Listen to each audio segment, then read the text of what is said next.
$30 million or less of that the Phillies gave Harper, and they invested in guys like Sanchez on a 2-year deal. You know, Patrick Corbin, who got $126 million. That's another pitcher that the Yankees missed out on as well. A New York guy who I genuinely thought, and Scott, you would attest to this, local people like to pitch in their hometown. Garrett Cole's probably going to go to the Angels because he grew up in Southern California, 5 minutes from Angel Stadium. Right. Patrick Corbin is a New York native, a native of Long Island. And I thought from the outside, this guy's going to Yankees. He goes to Washington, you know, not that far away, a little beltway right there. But, you know, the Nationals used all of those resources the same way the 2013 Red Sox did. And they invested it in a multitude of players that helped them get to where they are now. And I think that affirms the notion in any sport. One player does not make a whole team. Well, especially in baseball. Now, let's go back to a couple of things here real quickly, Xavier. I know you're very steadfast about talking about it. So why don't you go ahead and talk about Gabe Kapler and talk about what your intent was to talk about this whole thing with the Phillies and Bryce Harper. Well, I want to get back to the first thing that you said, saying that the Philadelphia Phillies were supposed to be in the World Series. I'm not exactly sure how many people actually believe that, because there were still teams that I had in front of them, in particular the Los Angeles Dodgers, but we saw how that played out. But, you know, we looked at the Phillies this year, 81 wins. They didn't even make the playoffs. They brought in a lot of star names, JT Realmuto, Bryce Harper. They brought in Andrew McCutchen as well, but Andrew McCutchen was injured very early on in the season. And you can also make this argument that they were hurt tremendously when Andrew McCutchen went down, because they were playing good baseball before he went down with that torn ACL. So that's important to bring into play here. But, you know, just a total meltdown and a disappointment all the way around. As far as I'm concerned, the only thing Bryce Harper did correctly this season in Philadelphia when it comes to baseball statistics was he hit home runs. He didn't have the number of RBIs that a star of his caliber should have. His batting average was not very good as well compared to what it is that he should have. Listen, the main comparison we have been getting to Bryce Harper for years is he's been in this argument with Mike Trout for years on, well, who's the best player in baseball? Now, that argument ended for me long ago. But now I don't want to hear this anymore from anybody. I don't want to hear about Bryce Harper being in the same class with Mike Trout as a baseball player again. That's going to have to be earned and brought all the way back. Because I want to bring everyone up to speed on one thing. Mike Trout has not played a baseball game since September 7th. On September 7th, he had 45 home runs and over 100 RBIs. I want to bring that to everyone's attention right now. So, of course, we had a nice duel this season with players battling for the home run title, Pete Alonso and Mike Trout and others, but it's very clear to me, I can't predict the future necessarily, but here's what I will say. If Mike Trout did not miss any time, I'm pretty sure it's very safe to say that Mike Trout would have ended up leading the league in home runs and potentially also RBIs. Right. And he would have finished with another year where he would have had a batting average over at least 305. And I'm willing to go that far with that now. So I don't want to hear about Bryce Harper being in that conversation with him as well. But Scott, this brings up something else that you and I talked about the other night as well. Is what are these baseball general managers and executives thinking when they hand out these 10, 11, 12, 13-year contracts? I don't get it. I haven't seen a single one of those contracts that really panned out well yet. Now, everyone, of course, can bring up, well, Alex Rodriguez and the Yankees won a World Series. The 2009 postseason was the only postseason Alex Rodriguez did what he was supposed to do with the Yankees in the postseason. So, as far as I'm concerned, that one was also somewhat of a flop. Let's take a look at Albert Pujols of the Angels. You think this guy isn't going to come out one day and say that he shouldn't have left the Cardinals? Because we already know there's a part of him deep down inside that knows he should not have left that organization. Right. So that was a busted deal right there, and he was already headed for the decline anyway. Let's take a look at the Prince Fielder deal with Detroit. That was a massive contract as well. Now, potentially injuries also robbed him of his potential greatness that he could have been as well, but his numbers were also down in Detroit too. They made it to a World Series with him and Miguel Cabrera leading the way on offense, but his numbers were down compared to what they had been in Milwaukee the previous year before. Now, what about C.J. Wilson? Do we all remember C.J. Wilson, that massive contract he received as well? A bust of a deal. Josh Hamilton, a bust of a deal. Right. I mean, do we see this repetitive pattern that I keep talking about here? And here was my favorite one of them all. Robinson Cano signing a massive deal with the Seattle Mariners. He was supposed to take the Mariners back to some form of postseason glory. The Mariners still sit here this day in 2019, still without a postseason berth since 2001, when they set the MLB record for regular season wins with 116 that year. A bust of a deal. I don't think I need to explain any further with any more of these contracts. I don't get why they do these deals the way they do them. Right. At most, I would give these guys a 5-year contract. I'm not going to necessarily say that the guys don't deserve the money that they're worth. We're in a different day and age. Right. These players are going to get paid more than $30 million a year, especially when they're stars of that caliber. It just is what it is. So I don't want to rob them of their money potentially, but why not sign a guy to a 5-year, $200 million deal if you can do that? And I also don't understand how players can ultimately just decide right then and there, this is somewhere that I want to be for the next 12, 13 years. How do you know that right there in that potential moment? To me, after 2 years have passed, you may be tired of sitting in one place. Exactly. And this isn't just athletics that I'm talking about here. This is just life in general. Right. You don't know when the day will come that you may want to move on from something. So I don't even understand how they can sit there and sign a 13-year deal. The money, like I said, I get the money. I don't get the amount of time. And look at these deals and how they have not panned out and how they have been unsuccessful year after year after year. Scott, the floor is yours. All right. And yes, the floor is mine, and then you can interject, okay? Number one, the Alex Rodriguez deal originated in Texas with the Rangers, and the Rangers obviously had to dump that contract with the Yankees. And again, don't they always dump contracts with the Yankees? But he opted out after 07. I know, but my point deal. was it originated in Texas, okay?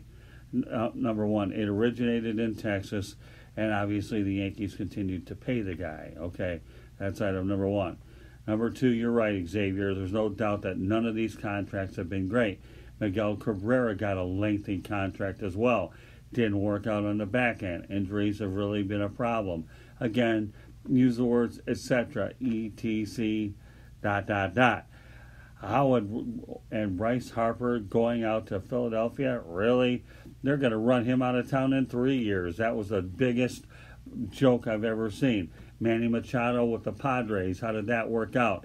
Not very good so far. I think what this merely just comes down to, though, and I agree. Look, Harper, like what you said, Xavier, whenever I get an opportunity to talk about Mike Trout, I'll briefly delve into it. Trout's OPS plus is 176. That's top 5 all time. Mike Trout, if Mike Trout retired today, despite baseball's 10-year rule that you have to play 10 full seasons to be a Hall of Famer, Mike Trout would waltz into the Hall of Fame. I think he's one of the 3 greatest players I've ever seen. Barry Bonds, the greatest player I've ever seen. But anyway, Harper's been fantastic, but by value, Trout is, light years ahead of him.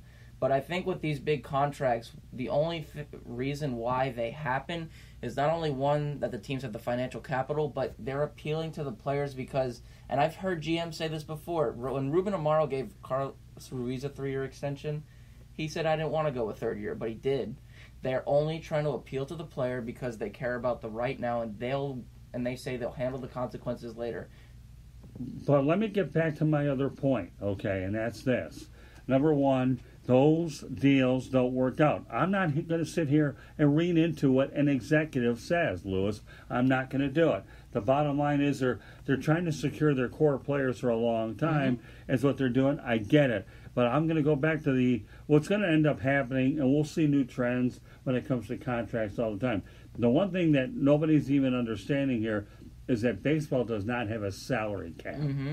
That's why these deals are as long as they are. Hockey has longer deals, like 10 years, but again, you're not talking the same amount of money where you can lock a guy up for maybe $3 or $4 million a year over a period of time, depending on the source of revenue. So, you have to look at the dynamics of, do I want to go out there and keep my core intact?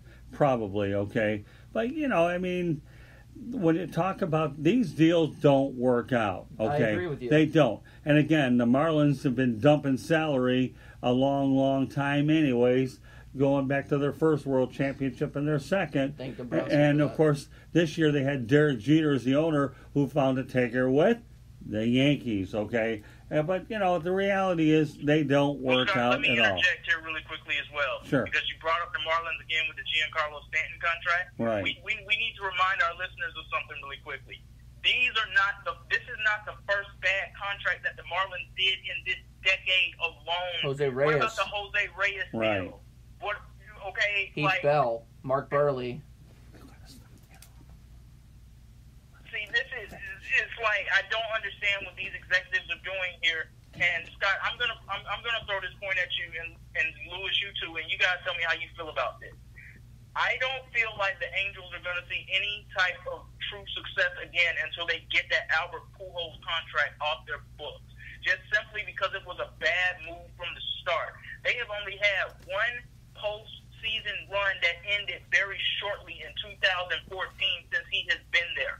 Every other year since then, it has been a missed playoffs, a manager being fired, now two managers being fired. Now, I'm not here to say that he's to blame for all of this because they made other bad contracts along the way with that one as well. But that one in particular, that has been a huge hole on that team's success. And yes, I understand baseball does not have a salary cap. And yes, you look at the cap flexibility that the owners and the GMs have to work with here. But explain this to me. Just explain this one thing to me when these guys go out and sign these big deals. Okay. Why is it that after they go out and sign these big deals, and this is even with no salary cap, they go out and they sign these stars to these big deals, and we've seen pitchers get these deals as well. But as the Astros and the Nationals are showing us right now, you build your team around solid pitching. What did these teams suffer from the most after they signed most of these offensive stars to these deals? They suffered from pitching. The Detroit Tigers are an anomaly compared to everyone else. Right. They had young pitchers to start out this decade. However, look what ended up happening as a result of them signing Miguel Cabrera to that huge contract they did. Max Scherzer ended up walking. You ended up having to trade Justin Verlander. You couldn't keep Anibal Sanchez. Right. See, I understand this thing about there's no salary cap, but explain to me how you sign these offensive stars to these huge deals. Right. And then there's no room to go around for what really should matter out there. And those are the guys that you put out there on the mound. Right. Because they control the fate of your game more than anything, more than likely. Yeah, well, again, I'll go back to what I said before. Okay, even though there's no salary cap, there's still a luxury tax, and more teams don't want to go over it. And now you're going to start seeing a different type of economics ultimately coming into play. Do you know what I mean? So the luxury tax is going to play into it. Do you take the win now approach, deplete the farm system? So it depends on philosophical differences within the organization, because you can throw that stuff out the window and the Tampa Bay Rays can go out there and make us all look stupid because of the way they develop players as well. Do you know what I mean? But in the end, I don't care what it is. These bad contracts are definitely bad. And you're going to start seeing shorter deals. At some point, that's inevitable, okay? Owners get smart after a while. They will. There's just like there were longer deals, there were shorter deals. And as you continue to see lower attendance figures and revenue streams taper off, they're going to have to bring those contracts in line with where the market really is. You know what I mean? So Louis brings up a lot of good points. You bring up a lot of good points. But the one thing I can honestly say is I remember many years ago when the minimum salary was $30,000 a year, and that when Rusty Staub was making $145,000 a year, everybody was whining. And now all of a sudden, it seems like they're making $145,000 a minute. So times have changed, when you're looking at this whole thing overall. You know what I mean? So I know where you're coming from. I think the Philadelphia deal with Bryce Harper was an absolute joke. 13 years to play in Philadelphia? Really? You're talking about a town that booed Santa Claus, for God's sakes. Really? They booed Santa Claus. They booed Donovan McNabb. Donovan McNabb was a guy who had postseason success outside of not winning a Super Bowl. Right. So I really don't think he understood what he got himself into when he went and signed that contract. He was only looking at the money. He was looking at the length of years on the deal that the team was able to give him. He was looking at how they looked like they valued him right now. And it's like you said, Scott, in 3 years, unless we see some dramatic major turnaround in that organization, I don't believe he's going to be in that organization. But here's the